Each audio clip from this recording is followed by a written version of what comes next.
Students, welcome to lecture number 6 of mole concept. इस lecture में हम बात करेंगे स्टोइशियोमेट्री की। देखिए, सपोज हमारे पास कोई केमिकल रिएक्शन है, C plus O2 gives CO2। तो हमारा पहला स्टेप होता है इस रिएक्शन को बैलेंस करना। तो हम देख सकते हैं यहाँ पर ये रिएक्शन तो ऑलरेडी बैलेंस्ड है। तो एक बार अगर आपने रिएक्शन बैलेंस कर लिया, तो अब देखिए इस रिएक्शन को देखकर आप क्या क्या कह सकते हैं। आप कह सकते हैं कि one atom of carbon reacts with one molecule of O2 to give one molecule of CO2। अब अगर सबको हम Na से मल्टीप्लाई कर दें तो क्या हो जाएगा, one atom into Na, one molecule into Na और वन मॉलिक्यूल इंटू Na। तो वन एटम इंटू Na मतलब one mole of atoms of carbon. Similarly one molecule of O2 into Na is one mole of molecules of O2 and one molecule into Na for CO2 ये हमें देगा one mole of molecules of CO2, जिसको हम short में one mole each कह देते हैं, क्योंकि हमें पता है कि वन मोल कार्बन मतलब one mole of atoms of carbon, one mole of O2 मतलब one mole of molecules of O2 and one mole of CO2 मतलब one mole of molecules of CO2। तो हम इस तरह से लिख सकते हैं कि इसका एक मोल इसके एक मोल के साथ रिएक्ट कर कर इसका एक मोल देता है। इसी को हम स्टोइशियोमेट्री कहते हैं। तो यहाँ पर जो बैलेंस्ड इक्वेशन में जो कोफिशिएंट्स आते हैं उनको हम स्टोइशियोमेट्रिक कोफिशिएंट्स कहते हैं। तो सिंस स्टोइशियोमेट्रिक कोफिशिएंट्स आर 1 1 1, तो उनके मोलर रेशो क्या है, वो भी one mole reacts with one mole to give one mole ही है। अब अगर मैं आपसे पूछूं कि यहां पर वेट में क्या रिलेशन है, तो हमें मालूम है वन मोल कार्बन का वेट कितना है, 12 ग्राम। वन मोल O2 का वेट कितना है, 32 ग्राम। और वन मोल CO2 का वेट कितना होता है, 44 ग्राम। तो वेट का क्या रेशो है, 12 gram of carbon reacts with 32 grams of O2 to give 44 grams of CO2। और आप देख सकते हैं यहां पर law of conservation of mass भी वैलिड है। ये रिएक्शन हो रहा होता, H2 plus O2 gives H2O। पहला काम आपका बैलेंस करना होता है। तो यहां पर अभी इक्वेशन बैलेंस्ड नहीं है, तो हम क्या करेंगे, देखिए H2 तो बैलेंस्ड है, hydrogen is balanced, but oxygen का यहाँ एक एटम है, यहाँ दो एटम्स हैं, तो इसको हम मल्टीप्लाई कर देंगे हाफ से। अब ये बैलेंस्ड हो गया। स्टोइशियोमेट्रिक कोफिशिएंट क्या है, इसका 1, इसका हाफ और इसका 1। तो इनके मोल्स का रेशो भी क्या आएगा, जो उनके स्टोइशियोमेट्रिक कोफिशिएंट्स का रेशो होगा, यानी 1 mole of H2 reacts with half mole of O2 to give 1 mole of H2O। फिर से वेट्स की बात करते हैं। 1 मोल ऑफ H2 का वेट क्या होता है, 1 इंटू 2 यानी 2 ग्राम। हाफ मोल ऑफ O2 का वेट क्या होगा, हाफ इंटू 32 यानी 16 ग्राम। और 1 मोल ऑफ H2O का वेट कितना होता है, 18 ग्राम। तो फिर आप यहां देख सकते हैं कि स्टोइशियोमेट्रिक रेशो से जो हमने वेट्स निकाले हैं उन पे law of conservation of mass true है। तो 2 grams react with 16 grams to give 18 grams.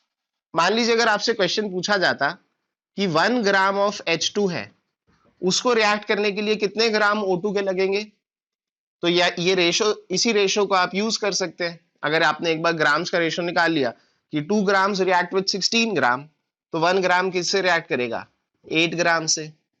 फिर 2 ग्राम से 18 ग्राम्स बनता है, तो 1 ग्राम से कितना बनेगा, 9 ग्राम।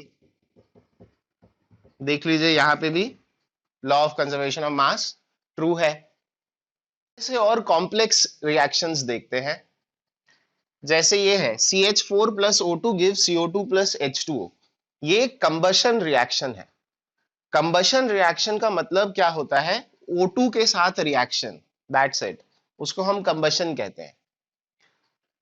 तो इस रिएक्शन को अभी हमें बैलेंस करना है। प्रोडक्ट्स हमें पता है CO2 और H2O बनेंगे, क्योंकि कभी भी किसी भी हाइड्रोकार्बन का कंबशन होता है तो प्रोडक्ट्स में हमेशा CO2 और H2O ही बनते हैं। अब इस रिएक्शन को हमें पहले बैलेंस करना चाहिए। देखिए कार्बन इज ऑलरेडी बैलेंस्ड, फिर आप हाइड्रोजन देखिए, हाइड्रोजन के यहाँ 4 है, यहाँ 2 है, तो इधर हम 2 लगा देंगे। अब हम ऑक्सीजन देखते हैं लास्ट में। ऑक्सीजन के इधर कितने एटम है, 2 + 2 4, जबकि यहाँ कितने हैं 2, तो इसलिए यहाँ हम 2 लगा देंगे। तो अब ये रिएक्शन बैलेंस्ड हो चुका है। बैलेंस्ड हो गया है तो हम मोलर रेशो क्या लिखेंगे, जो उनके स्टोइशियोमेट्रिक कोफिशिएंट्स का रेशो होगा। CH4 का स्टोइशियोमेट्रिक कोफिशिएंट 1 है, O2 का 2 है, CO2 का 1 है और H2O का 2 है, यानी मोलर रेशो भी यही होगा। कहने का मतलब 1 mole of CH4 will react with 2 moles of O2 to give 1 mole of CO2 and 2 moles of water। फिर वेट्स की बात करें, 1 मोल ऑफ CH4 का वेट कितना होगा, इसका मॉलिक्यूलर वेट है 16, यानी 1 मोल का वेट कितना होगा 16 ग्राम्स। O2 का मॉलिक्यूलर वेट है 32, तो 2 मोल्स का वेट कितना होगा 64 ग्राम्स। CO2 का मॉलिक्यूलर वेट होता है 44, यानी 1 मोल ऑफ CO2 का वेट कितना होगा 44 ग्राम्स। और वाटर का मॉलिक्यूलर वेट होता है 18, तो 2 मोल्स का वेट कितना होगा 36 ग्राम्स। तो ये इनका वेट रेशो है। क्या law of conservation of mass true है? देखिए रिएक्टेंट्स का टोटल वेट कितना है 80 ग्राम्स और प्रोडक्ट्स का भी टोटल वेट कितना है 80 ग्राम्स, तो यहां पर भी law of conservation of mass true है। फिर से अगर मैं आपसे क्वेश्चन पूछता कि सपोज CH4 के 160 ग्राम है, तो O2 के कितने ग्राम लगेंगे, तो 16 ग्राम को लगते हैं 64 ग्राम, तो 160 ग्राम को लगेंगे 640 ग्राम। CO2 कितना बनता, अगर 16 ग्राम से बनता है 44 ग्राम, तो 160 ग्राम से बनेगा 440 ग्राम। H2O कितना बनेगा, अगर 16 ग्राम से बनता है 36 ग्राम, तो 160 ग्राम से बनेगा 360 ग्राम्स। तो इस तरह से हमें मोलर रेशो का यूज करके ही वेट्स का रेशो निकालना है। आप ऐसा कभी नहीं कह सकते कि 1 ग्राम CH4 reacts with 2 gram of O2 to give 1 gram of CO2 and 2 gram of H2O, ये गलत हो जाएगा। हाँ, पर मोल्स में आप ऐसा जरूर कह सकते हैं, और मोलर रेशो से आपको वेट रेशो ऑब्टेन करना है। ये वाला रिएक्शन देखते हैं, यहां पर कंबशन हो रहा है इथेन का, C2H6 is called as ethane. तो फिर से ये इक्वेशन बैलेंस नहीं है, पहला काम होगा इसको बैलेंस करना। सबसे पहले कार्बन को बैलेंस करिए, यहाँ पर 2 एटम है, यहाँ पर एक ही एटम है, तो इधर 2 आ जाएगा। यहाँ हाइड्रोजन के 6 एटम्स हैं, यहाँ 2 एटम्स हैं, तो हम यहाँ 3 लगा देंगे। ऑक्सीजन के एटम्स कितने हैं, यहाँ पर 4 + 3 7 एटम्स आर देयर, और यहाँ पर 2 एटम्स आर देयर, तो इधर हम लगा देंगे 7/2। तो अब ये रिएक्शन बैलेंस्ड हो चुका है। अब देखिए स्टोइशियोमेट्रिक कोफिशिएंट इसका आया 1, इसका आया 3.5, इसका आया 2 और इसका 3। तो किस मोलर रेशो में ये रिएक्ट करेंगे? The ratio of their moles would be 1 mole of ethane reacts with 3.5 moles of O2 to give 2 moles of CO2 and 3 moles of water। फिर हम इनके वेट्स का रेशो निकाल लेते हैं। 1 मोल ऑफ C2H6 का वेट कितना होगा, इसका मॉलिक्यूलर वेट है 24 + 6 30, यानी 1 मोल का वेट हो गया 30 ग्राम। O2 का मॉलिक्यूलर वेट होता है 32, तो 32 इंटू 3.5 कितना हो जाएगा 96 + 16, यानी 112 ग्राम्स। 2 मोल ऑफ CO2 का वेट कितना होगा, 1 मोल का वेट होता है 44, तो 2 मोल का वेट हो जाएगा 88 ग्राम्स। और 3 मोल ऑफ वाटर का वेट कितना होगा, 1 मोल का वेट होता है 18, तो 3 का वेट हो जाएगा 54 ग्राम्स। तो ये इनके वेट्स का रेशो हमें पता चल गया। क्या law of conservation of mass true है? रिएक्टेंट्स का टोटल मास कितना है 142 ग्राम्स, और प्रोडक्ट्स का टोटल मास कितना है 92 + 50, यानी 142 ग्राम्स। तो फिर से हम देख सकते हैं law of conservation mass is true. So इसी तरह से हमें मोलर रेशो ऑब्टेन कर ही वेट्स का रेशो निकालना है, और इसी को हम स्टोइशियोमेट्री कहते हैं। बैलेंस्ड इक्वेशन में जो भी कोफिशिएंट्स आते हैं, वही कोफिशिएंट्स उनके मोलर रेशो को भी इंडिकेट करते हैं। That's the basics of stoichiometry. Example देखते हैं हम। यहां पर कंबशन हो रहा है ग्लूकोज का। Glucose is C6H12O6। क्या ग्लूकोज को हम एक हाइड्रोकार्बन बोल सकते हैं? नहीं। हाइड्रोकार्बन उनको बोलते हैं जिनके पास सिर्फ कार्बन और हाइड्रोजन हो, इसके पास ऑक्सीजन भी है, पर स्टिल इसके भी कंबशन प्रोडक्ट्स क्या होंगे? CO2 और H2O। तो अब पहला हमारा स्टेप है, इस रिएक्शन को बैलेंस करना चाहिए। यहाँ पे कार्बन के 6 एटम्स हैं, यहाँ 1 है, तो इधर 6 लगा देंगे। यहाँ हाइड्रोजन के 12 एटम्स हैं, यहाँ 2 है, तो यहाँ पर भी 6 लगा देंगे। अब कार्बन और हाइड्रोजन बैलेंस हो गया। नेक्स्ट स्टेप है ऑक्सीजन बैलेंस करना। तो एटम्स देखिए, यहाँ पर ऑक्सीजन के कितने एटम्स हैं? 12, और यहाँ कितने हैं? 6। तो 12 + 6 इज 18। तो राइट हैंड साइड में ऑक्सीजन के 18 एटम है। 6 एटम तो यहाँ पर है, तो 18 - 6 यानी 12 एटम्स अभी भी करने हैं, तो इधर हम लगा देंगे 6। तो अब हम देख सकते हैं this reaction is now balanced. तो फिर से इनके मोल्स का रेशियो क्या आएगा?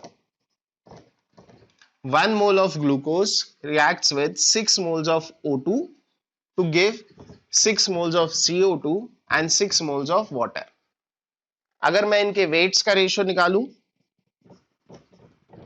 तो C6H12O6 इसका मॉलिक्यूलर वेट कितना निकल कर आता है? 6 × 12 प्लस 12 × 1 प्लस 6 × 16, तो ये आ जाएगा 180। वैसे भी आपको याद ही रख लेना चाहिए, ग्लूकोज का मॉलिक्यूलर वेट 180 निकल कर आता है, तो इसके 1 मोल का वेट कितना होगा? 180 ग्राम। O2 का मॉलिक्यूलर वेट होता है 32, तो 6 मोल्स का वेट कितना होगा? 32 × 6, और वो कितना आ जाएगा? 192 ग्राम्स।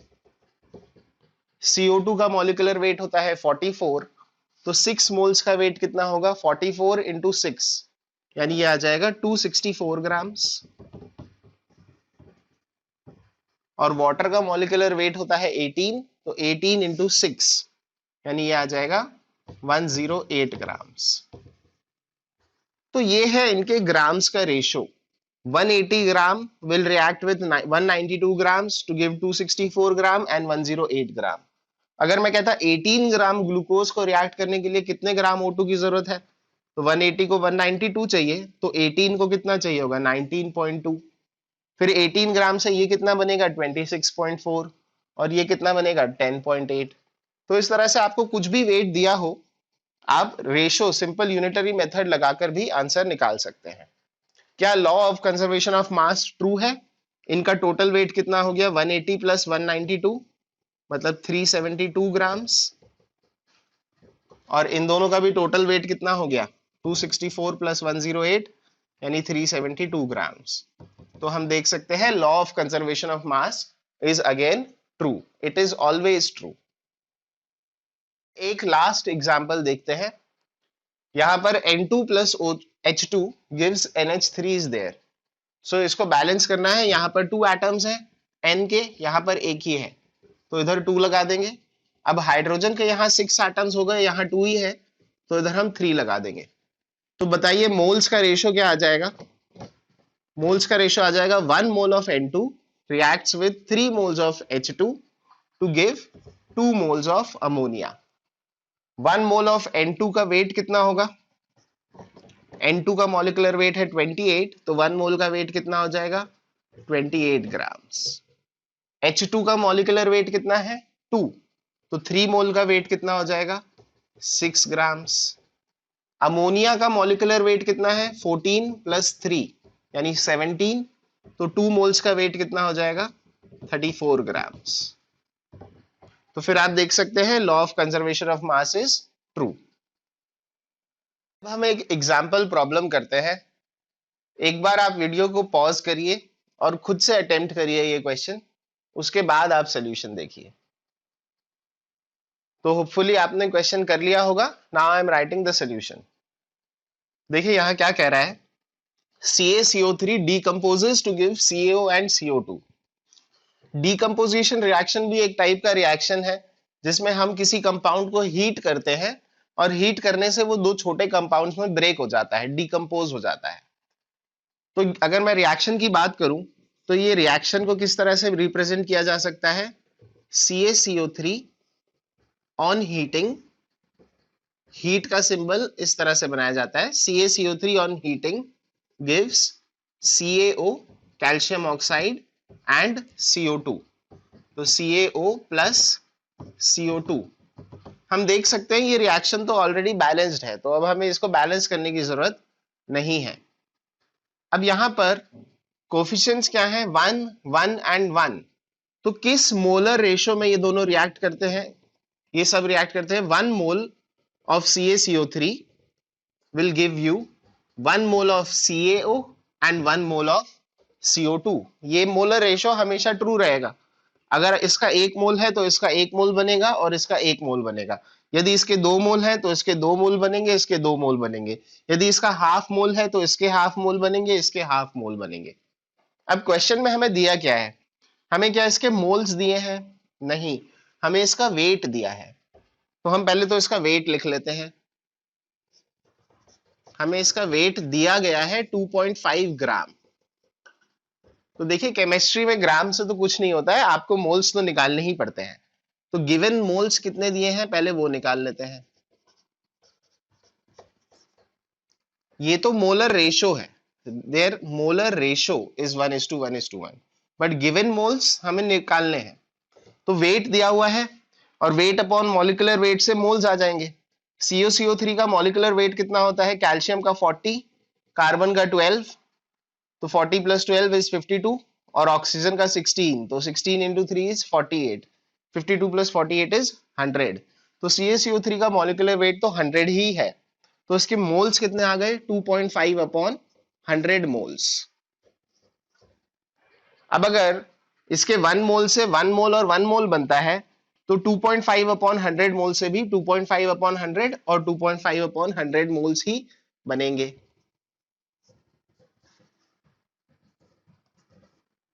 तो हमें ये मालूम चल गया कि CO2 के मोल्स कितने बनेंगे, वो है 2.5 अपॉन 100 मोल्स। पर हमें इसके मोल्स नहीं पूछे हैं, हमें CO2 की volume at 1 atm and 273 kelvin पूछा गया है। तो ये बात हम ऑलरेडी देख चुके हैं कि 1 atm और 273 केल्विन पर मोल्स कैसे निकाले जाते हैं। देखिए 1 atm और 273 केल्विन पर एक मोल की वॉल्यूम होती है 22.4 लीटर्स, और अगर x मोल्स हैं तो x मोल्स की वॉल्यूम क्या होगी, x इंटू 22.4 लीटर्स। तो मोल्स कितने हैं, 2.5 अपॉन 100, यानी 2.5 अपॉन 100 मोल्स की वॉल्यूम कितनी होगी, 2.5 अपॉन 100 इंटू 22.4 लीटर्स। तो ये आंसर कितना आ जाएगा,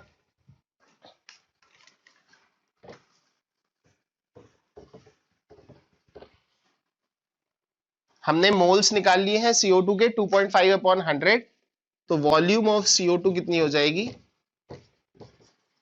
एट 1 atm एट 273 केल्विन, हो जाएगा 2.5 upon 100 into 22.4 litres, and that is our answer. ये कितना आ जाएगा, 22.4 इंटू 2.5 अपॉन 100। तो देखिए ये आ जाएगा 56, और 56 अपॉन 100 यानी आ जाएगा 0.56 लीटर्स और 560 मिलीलीटर्स। तो इस तरह से हमें क्वेश्चंस करने चाहिए, हमें हमेशा मोलर रेशो को याद रखकर आंसर्स निकालने हैं।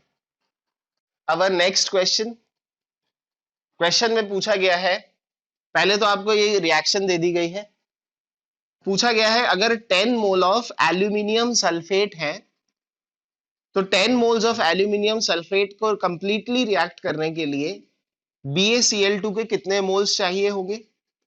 एक बार रिएक्शन हो गया तो AlCl3 के कितने मोल्स ऑब्टेन होंगे और BaSO4 के कितने मोल्स ऑब्टेन होंगे। तो फिर से आप एक बार क्वेश्चन खुद से अटेम्प्ट करिए, वीडियो को पॉज करिए and then look at the solution.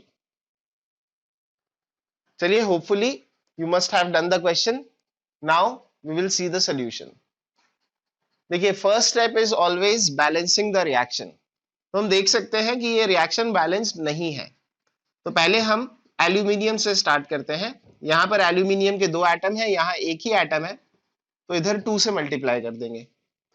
फिर हम सल्फेट को देख लेते हैं। यहाँ पर सल्फेट के 3 आयंस हैं, यहाँ पर एक ही है, तो इसको 3 से मल्टीप्लाई कर देंगे।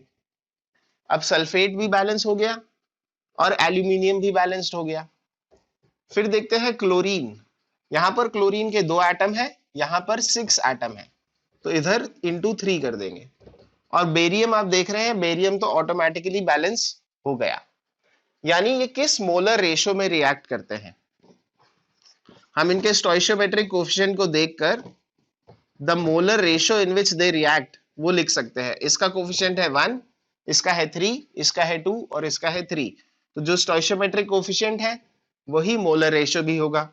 मतलब आप कह सकते हो कि 1 mole of aluminium sulphate reacts with 3 mole of BaCl2 to give 2 mole of aluminium chloride and 3 moles of BaSO4। तो हमेशा ये इसी रेशो में रिएक्ट करेंगे। 1 mole reacts with 3 mole to give 2 mole and 3 mole. Mole में ऐसा कुछ नहीं होता, law of conservation of mole जैसी कोई चीज नहीं है। यहाँ कितने मोल है 4, यहाँ कितने 5, वो हो सकता है।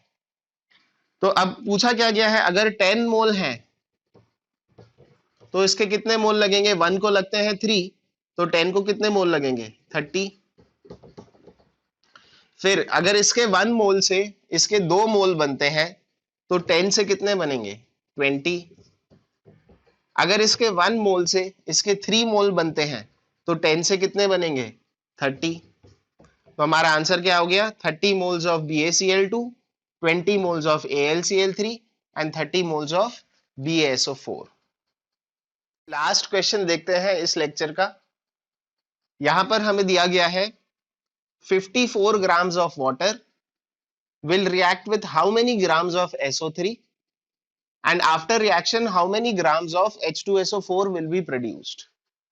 तो फिर से आप वीडियो को पॉज करिए और खुद से आंसर निकालिए और उसके बाद ही सॉल्यूशन देखिए। चलिए, आपने कर लिया होगा क्वेश्चन, हम इसका सॉल्यूशन देखते हैं। पहला स्टेप होता है बैलेंस करना। तो इधर तो हम देख रहे हैं कि रिएक्शन ऑलरेडी बैलेंस्ड ही है, तो कोफिशिएंट्स कितने आ गए? 1, 1 और 1। कोफिशिएंट्स की मदद से हम इनका मोलर रेशियो लिख सकते हैं। What is the molar ratio in which they are reacting? So answer is 1 mole of water reacts with 1 mole of SO3 to give 1 mole of H2SO4। अब हमें गिवन वेट कितना दिया गया है? 54 ग्राम्स। यानी गिवन मोल्स कितने दिए गए हैं? वाटर का मॉलिक्यूलर वेट होता है 18, यानी 54 upon 18। So 3 moles are given. तो फिर से सिंपल स्टोइशियोमेट्रिक रेशियो है, 1 मोल से 1 मोल रिएक्ट करता है तो 3 मोल से 3 मोल रिएक्ट करेंगे, और 1 मोल के रिएक्शन से 1 मोल ऑफ H2SO4 बनता है तो 3 मोल के रिएक्शन से 3 मोल ऑफ H2SO4 बनेंगे। अब सिंपली हम इनका वेट निकाल सकते हैं। SO3 का मॉलिक्यूलर वेट कितना है?